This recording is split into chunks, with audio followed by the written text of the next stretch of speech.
Hello, everyone. We have a bit of a treat today. Oh.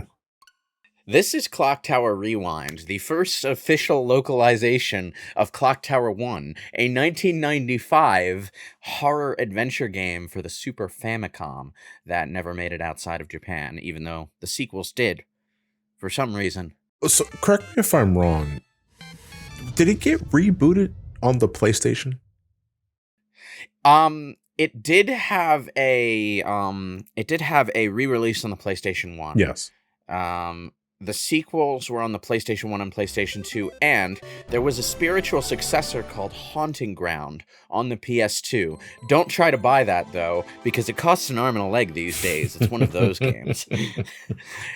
But the entire series is pretty great, to be honest. I wouldn't, play it as readily as I would Resident Evil, but it's unique. To say the least. It was funny because you were talking earlier, and I was almost gaslighting myself when you said this game never had a Western release. But I kept thinking, no, I've seen plenty of cartridges of Clock Tower on the Super Nintendo. I was like, you idiot, those are reproduction cartridges from conventions that you go to all the time. I was like, oh, right, that's what I'm thinking of. Yes, they were. Right off the bat, I will say the translation in this one is better than the one you will find in those reproduction cards. Oh, okay. This also has the extra stuff that was added in the PlayStation port that we never got. First Fear is what it was called. So there's a room that was added back in that should have been in the original release, but wasn't for some reason, and I'm not sure what else. But, yeah. Huh.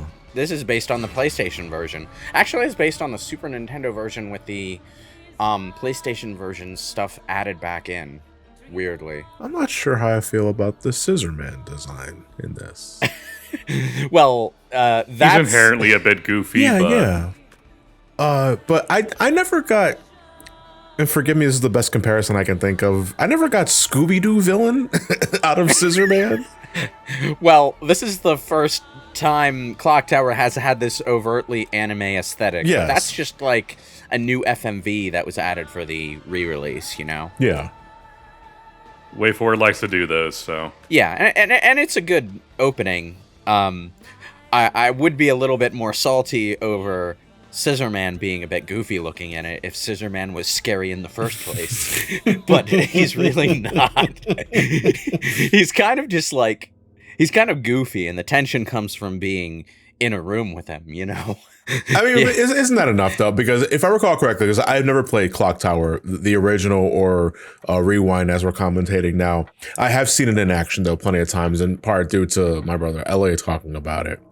And I know this game is point and click, if I'm not mistaken. Yes. And secondly, your character moves on molasses. So... the Scissorman being as goofy as it is to see this diminutive figure carrying a large ass pair of scissors, you're still, I would imagine, because of your inherently slow movement, that's still enough to drive up the tension.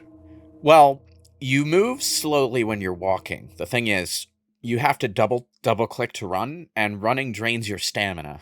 You have to occasionally sit down to rest to recharge it, you know? No, you play Breath of the Wild. Just constantly tap the sprint button. You should be fine. Learn how to whistle at the same time too. Yeah. You might give away your location all the damn time, but you could infinitely run. Anyway, Clock Tower 1 is uniquely structured in that it has how many letters does it take to get to H? That many endings, and the room arrangement every time you play is reorganized randomly. It is 8 endings. Yes, 8 endings. And random room arrangement between playthroughs. I think there are 3 different ways you can encounter Scissorman the first time, too. And depending on which one you trigger during your playthrough, a different one of the girls gets killed. So that can affect things that happen later in the game as well. It's interesting stuff. You don't get that kind of randomness in the later games, although Clock Tower 2 did do some interesting things with its multiple playable characters. The bottom line is this is a pretty experimental series, and that makes it interesting to talk about and to replay, and that's a good thing because if you know what you're doing, this game is about an hour long.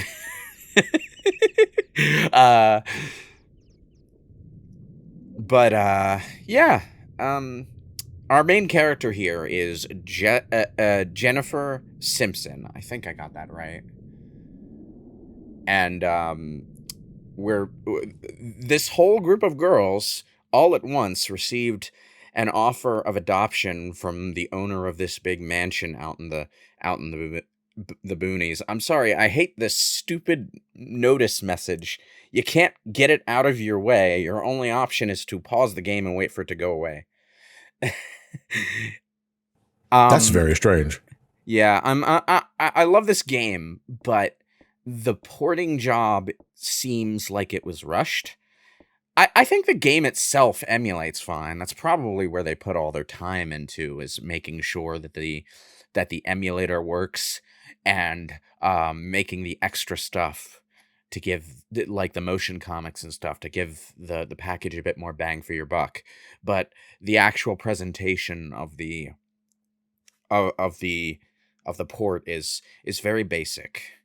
And that notification whenever you unlock a motion comic chapter, which happens when you enter certain rooms, it covers the entire screen, and it's really annoying when it happens while Scissorman is chasing you. Because you can't see your frickin' mouse. Oh, and boy. you just have to pause and wait for it to go away. It's really shitty, and I hope they patch it out like right away. Now, you're playing this on the Switch. Yes. I looked it up on Steam. This game is also available on Steam. It's like $20 at the time of this upload going. I'm wondering if the Steam release has actual keyboard and mouse support. I would assume it has mouse support. I don't know about keyboard support for basic button inputs, I suppose, but the game didn't really use keyboard in the first place. So. Type in, move faster. I think the PC version probably has mouse support. I will say that the Switch does not support touchscreen. Really? Yeah. But the base game did have the base game on Super Famicom did not support the Super Nintendo mouse, but the PS1 version did support the PlayStation mouse. So the game does have mouse support. I was kind of hoping you were saying the PlayStation 1 version did support the Super Nintendo mouse. So step up, Super Nintendo.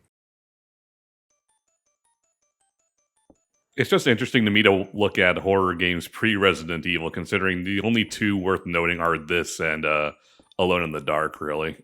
Well, and Sweet Home. But Sweet Home, yeah. I would Yeah. think that too. I mean, but Sweet Home is not a good game, though.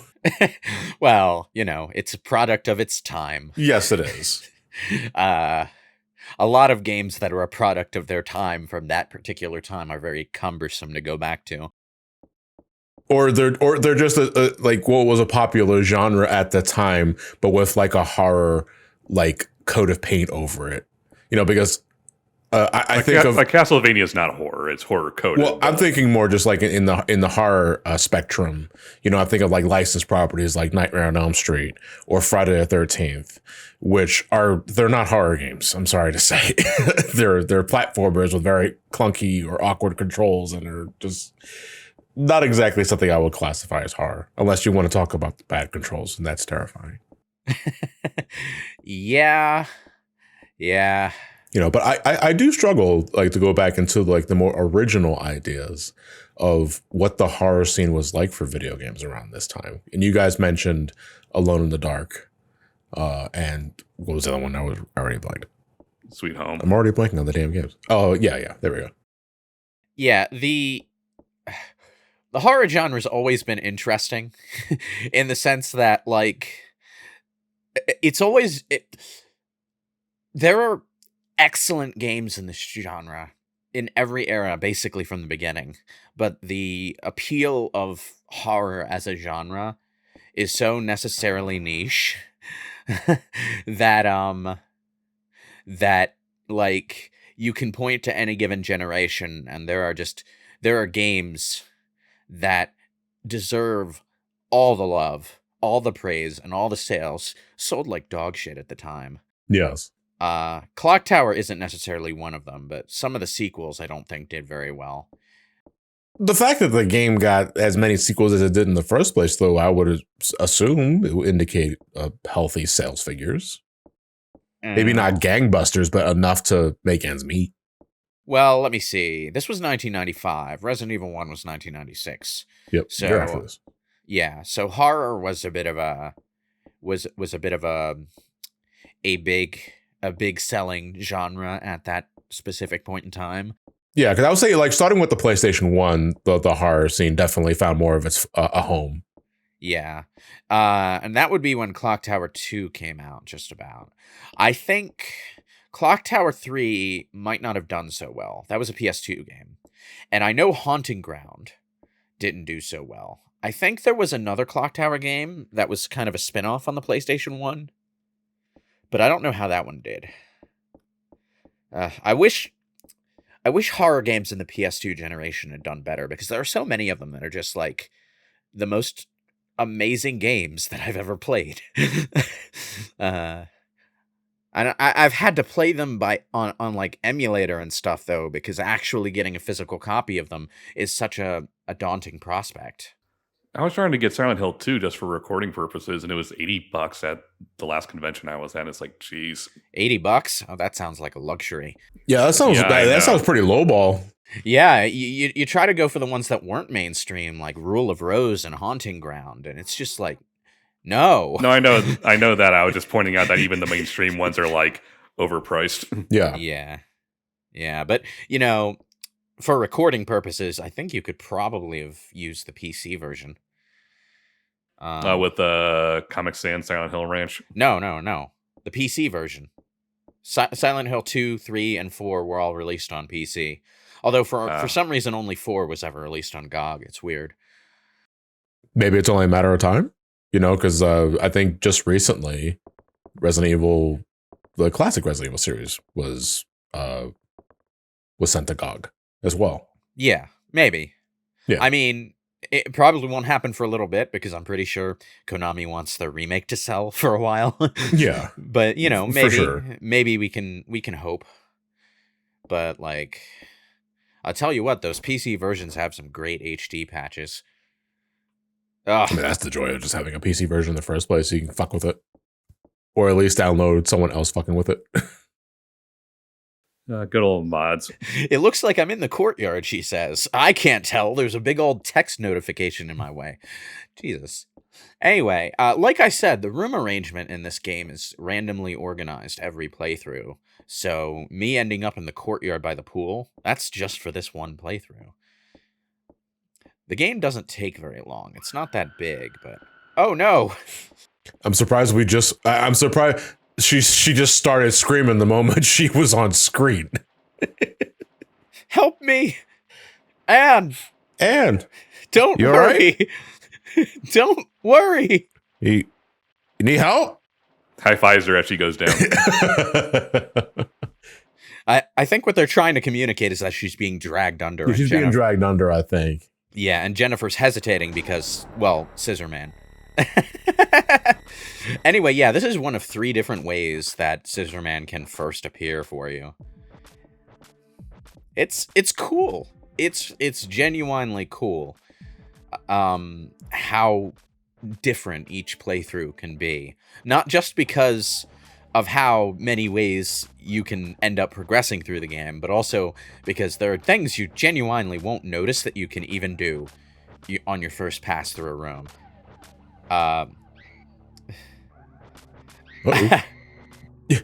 Dead end. I should have fought off Scissorman there. You can sort of fight back against Scissorman. It's a bit fiddly to get it to happen, but it doesn't matter because this game's extremely generous with checkpoints. Oh, wow. See, that would give me the completely wrong idea because your ass just got knocked back to the title screen. No, the game autosaves every time you enter a room. Yeah, that's so weird. I'm surprised the game doesn't just a re-release or otherwise just wouldn't give you an option to continue right from the dead end screen. Yeah, the The thing about like this re-release includes save states, you know?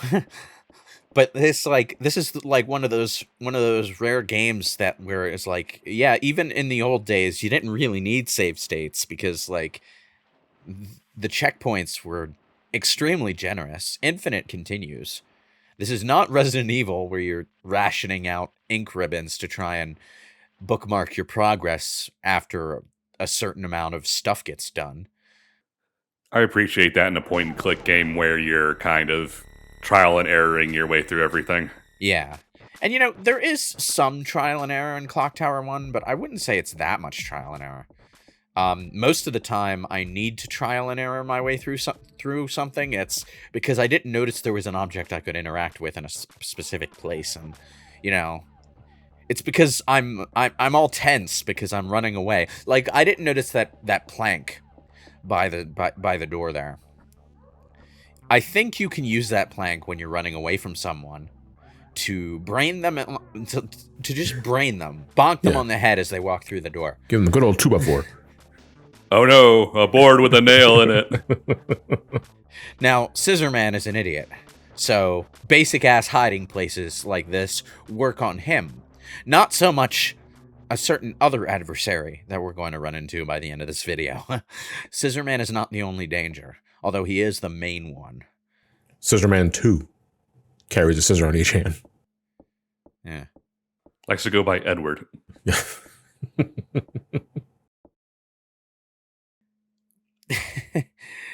Okay. So... Can't believe they locked up the Geico caveman. This is fucked up. So he says something to eat. Now, there are two different ways this can actually go, I think. You can give him the food from outside the cage, and I think in a later event you can end up inside the cage with him and give him the ham then in order to have him free you. But that doesn't happen because I give him the ham from outside the cage. So, yeah, even some of the events that you run into can play out in different ways depending on what order you do things in. It's why feed him at all? Well, besides just being like the right thing to do. Well, I mean, if you feed him, if you feed him from outside the cage, he gives you a cryptic hint and some information about who he is, which is itself a plot twist. The guy who was supposed to adopt us was a guy named Mr. Barrows, I think. And that guy in the cage has that last name, so he's a member of that family. I don't necessarily know whether he is the Mr. Barrows or not. Oh, man. Okay. So... You missed. Wow! How'd you get up there anyway? Scissorman just like... He's like, okay, I lost her in the shed. I'll camp out in the most likely next place she's going to go. You see, at that point, why not just hide behind the door opening, right? Oh, shit. The other thing about being chased by Scissorman is that you can't interact with objects and stuff that you need to progress the story until you get him off your back.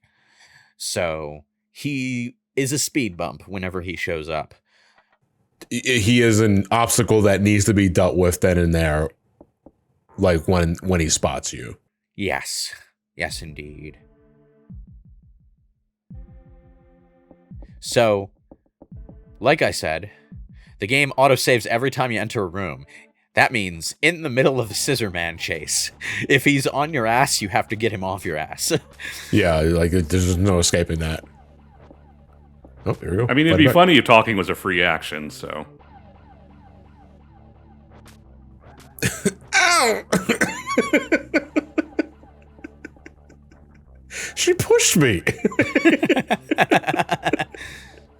That was the panic button attack. How do you trigger it? You have to hit the panic button, which in this case is B. Okay. When he's close by. But you B can for also... panic. Yeah, but you need, like, enough stamina for it to work, because it drains stamina like crazy. You can tell what your stamina's like from your portrait down in the corner. I missed an interactable object, like right there. That shovel, you can use that to fight Scissorman off. So are we talking like Star Wars Episode 1 Duel of the Fates sort of a face-off? A shovel and a Shovel hedge and a pair of scissors? Yes. Why did your mind No, go... they're not hedge clippers, Lewis. They're a pair of scissors. Why did your mind go to Star Wars when Resident Evil 7 was right there? I'm just saying, man. It was like you're defending yourself with a shovel, and he's got a large-ass pair of scissors. Yeah, that's why I brought up Resident Evil 7. Clashing metal. We had that exact Lois, Resident fight. Evil 7 doesn't have lightsabers. Come on. No, it has a giant pair of scissors that you have to fight against, remember? Jack Baker fights you in the garage or something. Was that scissors? I always thought it was like a fucked up looking chainsaw. No, it was a chainsaw scissors. It was like a combination thing. And you fight him with a regular chainsaw. Also, I don't think Resident these Evil pair of 8 scissors are novelty enough. What were you saying? Also, it was Resident Evil 8 that had the lightsaber in the extras. What? Yeah, it's true, but we're not talking about Resident Evil 8. We're talking about no, 7. back up. What? Yeah, there's a lightsaber weapon in the if you clear mercenaries in with like double S ranks on everything. Oh, I didn't know that. So check another one off the Resident Evil copy Silent Hill bucket list. Yeah, it is the LZ Answerer. Is the name of the weapon. So I like how Scissorman walks in, sees the doors locked. No, he doesn't even see the doors locked. He just sees the doors shut and doesn't even bother trying to open it. He just walks out. He's just like, she found the easy hiding place. If you can remember where this bathroom is, it is the easiest place in the game to get away from Scissorman, because you just need to walk through the door and lock it and you're fine. I like the ellipses after I and the delivery of that sentence. I'm pretty sure I don't have to go. Not anymore, anyway. Not after Scissorman jumped from the ceiling at me. Hold on, there is a vanity mirror in the bathtub, like in the shower stall itself. Yeah. I mean, that's a fairly common thing to see in like the bathroom of a wealthy person. I guess if you're more of a bath person, not shower, because if you're showering, I'm assuming the shower's hot. How the fuck are you gonna see on that mirror? Well, I mean, you're right, but also some people like shave in the shower and stuff, so they use the mirror for that. The water seems to be running. Oh, good. Well, as soon as I get out of here, at least I know I'll rack up their water bill up a substantial amount. If we're lucky, the universe runs on Prince of Persia logic, and we can just heal ourselves by chugging water. Water sounds good right about now. Oh, wait, I have some water right here. Okay, so it might seem like it drags because of how slow she walks everywhere. I was still trying to find the proper balance while I recorded this between running and walking, because you can run, but you will eventually drain your stamina if you do it. So you kind of have to manage running and resting. And it would really suck if in the middle of running everywhere you were on orange stamina and Scissorman just dropped out of a ceiling vent right on top of you. Just like, sup? I appreciate the portrait on the bottom left. At the same time, the default face reeks of catching your friend saying something racist. That's an image. Anyway, there isn't really health in this game. You get caught by an enemy in a fatal trap and you instantly die. Otherwise, it's just stamina. If you find something scary, it might drain your stamina, though. I like how she walks back onto the plane of existence she's allowed to move around in every time you click something in the background and then click something else. Oh, there's something shiny in there. Oh, no! Jesus Christ! Roaches! Oh, no! Scary! Yeah, it's been done. I saw this in Joe's apartment. You'll be fine. Fortunately, all you need to do to get the roaches off you is just leave the room. Roaches, roaches, Scissorman, help, there's roaches everywhere, I'm coming. Anytime you are low on stamina, as long as you're like free to do so, you can just sit on the ground and rest for a bit. Oh, okay, so that was something you deliberately did. Yes. Because I was about to cry the largest foul. It's like if you're out of stamina, you just collapse that in there until you recharge. No. No. It's like, anytime you want to move around fast, just run a little bit and then sit down for a few seconds, As soon as I realized that I could do that, I started running more often. You've obtained the ham. I don't know, like I feel like I'm pretty picky on a character having a stamina bar. Like outside of the realm of horror games, because it's a gameplay element. Because I think of like Grand Theft Auto, right? Like that's the only one that comes immediately to mind. You had a stamina meter in that one too. Like you just couldn't run forever unless you knew like the trick to it. And then if you ran too much, you just collapsed and you had to catch your breath. And I just never understood. It's like, was this really necessary? If you're running from the cops, you need to manage your stamina to. Yeah, but why aren't you riding the tank though?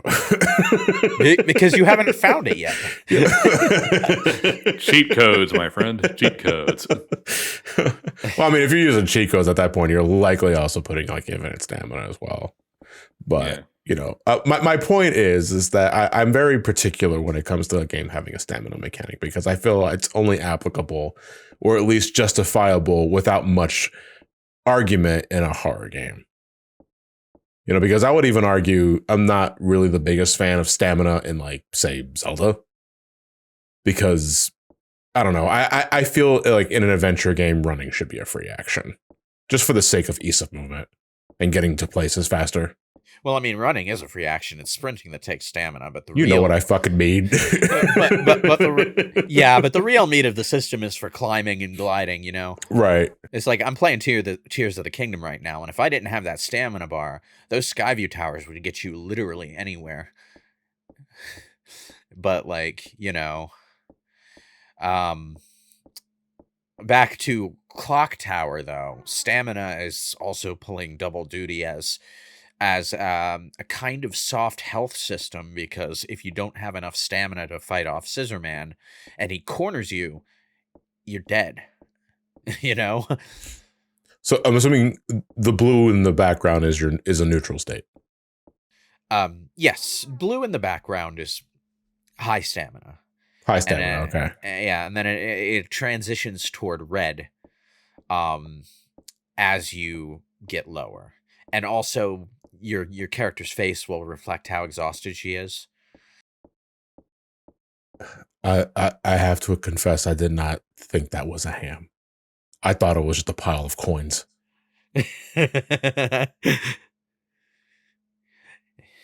Yeah, anyway, you go and give this guy ham while you're in the cage, and I think he helps you escape. But what's watching me right now? The ham that I'm eating is watching you. Okay. But because I did this before getting kidnapped, the situation that happened when I was in the cage played out differently than I heard it was supposed to before I actually played the game. And that was like, whoa. It kind of blew my mind, honestly.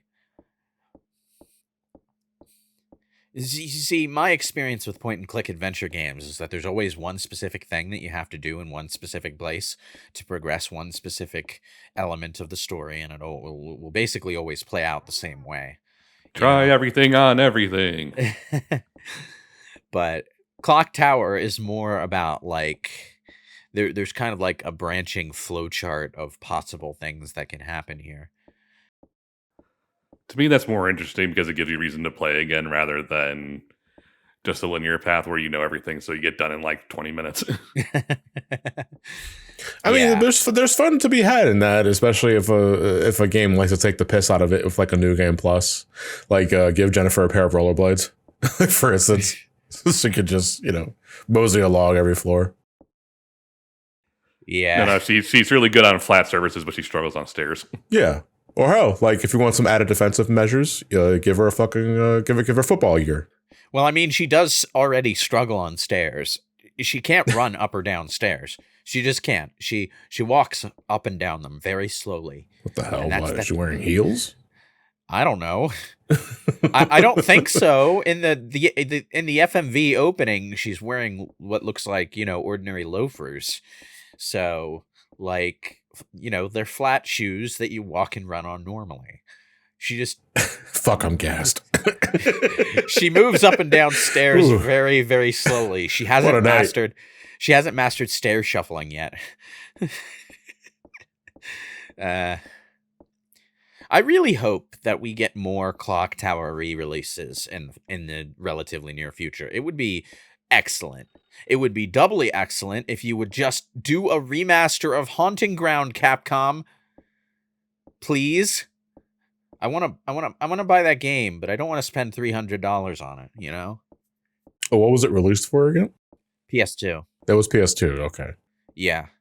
It is an excellent game. Pretty much the same sort of deal as Clock Tower, but not part of the ongoing Clock Tower story with Scissorman or anything. It has its own roster of horror enemies that you need to escape from.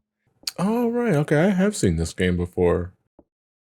Okay, is this one of those games that you walk by on a GameStop shelf for years, not thinking it's anything special, and it's like, yep, now it's suddenly $3,000. Yeah, that's Haunting Ground, all right. That was me and Shantae for the longest time at Toys R Us. Metal Gear Solid, Ghost Babel on the Game Boy Color, for me. I've walked past that game so many damn times in either an EB Games, a KB Toys, or a Toys R Us. And then when I finally had to do it for my video years ago, I spent over $100 on it. Isn't that always the way? Just to have a physical cartridge to justify me emulating it. Ain't that always the way? We're just saying there's no harm in just re-releasing games. Yeah. Especially ones that are easy to emulate. Yes. Otherwise, folks will just emulate them. That's literally it. Thinking about it, Haunting Ground is fairly easy to emulate. On PlayStation 2? So, funnily enough, like last year, I emulated DMC 1 for the review. Because I didn't feel like whipping out the PlayStation 2 and that sort of shit. And I genuinely did not know what the state of emulation was for PlayStation 2 because I am woefully out of touch. I still think N64 emulation is the peak of emulation. Let's put it that way. So I was curious to see if whether or not the game would run just fine. And for the most part, it did. Like there was only like a couple of hiccups towards the end where it got a little weird. But I mean, if assuming Haunted Ground emulates well, I don't really see the harm. Yeah, it's a good enough game that through emulation. I just wanted to get like an official goddamn release, Yeah. It's one of those games that deserves more love than it got at launch, and I would like to see it get that love. It's like it's up there with Eternal Darkness and games like that, There were a surprising number of like genuinely good horror games in the PS2 generation. I don't know if it was if like they were influenced by how good the Resident Evil remake was around that time, or if it was just like several developers separately making like the most amazing horror experiences of all time and failing to sell them. But like, I have no idea what the black robe does. Can I put it on? No? Or can you put it on, or can you like drape it over the head of Scissorman? Just to temporarily blind him. But in any case, this room is another one of the easiest places to get away from Scissorman if you can remember where the hell it ended up. Ooh. And it's a good thing, too, because he just walked right in. Great. Wonderful. Why is it now suddenly zooming in on your eye? That's just like an indication that your character is afraid, I guess. Afraid? Or at least like you've been spotted? Because I think the music would do that. Ooh. I tried to hit the panic button, but I didn't quite. Yeah, but you hit the shit I fell on my ass button. Yeah. And every time I see this dead end screen, I just think of Future Diary for some reason. I thought of Dark Souls, like you died. But it's dead end instead. That's okay though. When you respawn, you can just go pick up the salt that you left on the floor. Or the souls. I was thinking of Salt and Sanctuary. Anyway, yeah, he's gonna like walk right out. No, I'm good. I'm good. Oh, there he is. No. Oh, no, he's in the next room over. Sorry, I was getting a snack. I don't know how the game handles Scissorman's position, like, in the background or anything. I have no idea how it programs that. But like I said, this is another one of the easy places to hide from Scissorman, because you can just walk in, and if you had the foresight to move that goddamn box, you can just climb on over. And Scissorman has... I guess he can't tell that there's a space behind those shelves. Oh, wait, no, I remember what happens. He kicks over a bucket, and it fills the room with, like, this gas, right? And I don't think you can use this room more than once because of it, but, like... The fuck was inside that can? Now that I think about it, the black robe might actually be used to cover that up, and I just haven't tried it yet. But yeah, the room gets full of fumes. And it's just like, you know, maybe it was like a turpentine. Yeah, something like that. You don't want to open up a can of turpentine indoors. That shit is just harmful vapors. Jennifer, push the box. Push the box. Push. I only see a 2-dimensional crate. It's baked into the background. You can't push it. No, it's something that you can push. It's just I haven't like examined the thing that she needs to see before she'll think, okay, I need to push the box over here. Sometimes you need to do things in a specific order for Jennifer to actually do stuff. Like I think I see what's gonna happen here. You're gonna like topple the bird's nest, the egg's gonna crack, and Scissorman's inside of it. I'm more imagining Pac-Man 2. Where she gets to name and then just starts smugly walking everywhere. Anyway, pushing that box took a lot out of her. Just needed to rest for a bit. What's this? The bird nest is filled with eggs and trash. I guess you need to use another item on it. I'm assuming the stick to jostle the nest from the windowsill? I think the stick is just there to fight Scissorman off, to be honest. Oh, well, why can't it be the nest jostler? I don't have like a complete working knowledge of how the different things in Clock Tower work. I've played more Haunting Ground than I have Clock Tower 1. I'll say that. I'll give the original game this though. Like there is a lot of detail placed in the sprites. And not just in terms of like the frames of animation for walking and running, but scaling too. Because I don't think the game is necessarily scaling what's already there. It's a completely new set of sprites to match the depth perception. Oh yeah, you're right. She gets a little bit bigger and a little bit smaller, and it's not like it's not like Mode 7 or anything. It's just I don't think it's anything involving like technical wizardry involving like scaling or what Mode 7 could do. This is 95, so the FX chip was already a thing, and the C4 chip too. But I don't think this game is using those. No, this off the top of my head. Looking at it, this game is pretty technically impressive for Super Nintendo standards. Yeah. Was there like any major difference between the Super Famicom and the Super Nintendo, like there was with the original Famicom and its music chips? Nope. No, they were the same. They were just the same. Okay. No, Super Nintendo had the pins to make sure you couldn't use Super Famicom games.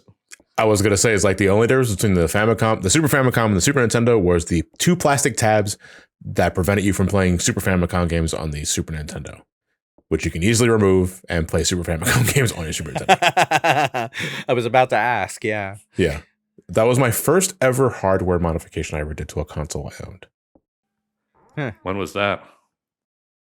Years ago. Late aughts. Because I was told that those 2 plastic tabs in your the cartridge slot, you can remove those and you can play Japanese games. I was like, all right, bet. So I took a pair of pliers and I just yanked them right out. Come to think of it, that's probably why the reproduction cards of the fan translation of this work on the Super Nintendo. Mm. Yeah. The weirdest thing that I found out about any console of that generation was that the Genesis has built-in Master System compatibility and just requires a special cartridge to switch it on. Yeah, it was like an add-on that you can get with something. I don't recall what it was paired with though. Yeah. But it's like, if you have like one of those EverDrive flash cards, you can just straight up play Master System games right off of them. And most Genesises even have the FM sound card that the Japanese Master System had. So you can even mess around with that. It's funny because it's not quite the same thing, but that reminds me of like the Wii U, despite not having the backwards compatibility for the GameCube like the Wii has, still has the GameCube architecture inside of it. So with a little know-how, you can hack it so that you can run GameCube games off of it, and it works perfectly. It's convenient HDMI, so you can just record off of it. It's true. Anyway, plot twist, but this damn text notifications in my face. Anyway, we found Ms. Mary. I mean, she's been okay this whole time. It's okay. Here, take a drink. It will calm you down. It will calm you right down. And Ma'am, I know propofol when I see it. And I'm just like, Jennifer, this is setting off all the red flags. Actually, the fact that like a group of 4 girls were all being adopted by some wealthy homeowner in the woods all at the same time was already a red flag in itself. So like, we got 2 oofs. Yeah. Anyway, I got kidnapped. How's it going? Hi, Mr. Barrows. Remember when I gave you that ham? Now I'm gonna need you to give something to me.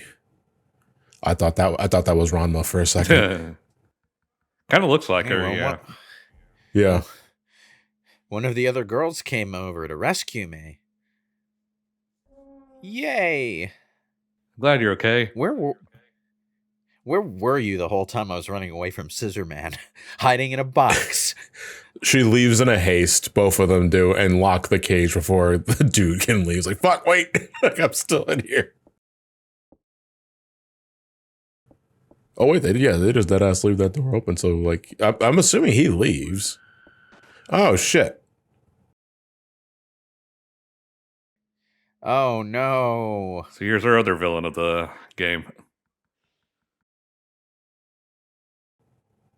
Yeah, sure. I'm just gonna stand right here. So, plot twist: the woman who brought us here is in on it. Bum, bum, bum. Now, I remembered the box that I was hiding in, and I was like, yeah, surely this will work on the actually intelligent grown-ass woman, just as well as it worked on the stunted horror monster with no brain. Fuck, she just has a gun. She just has a gun, yes. She just has a shotgun. Yes. She just has a shotgun, to my horror.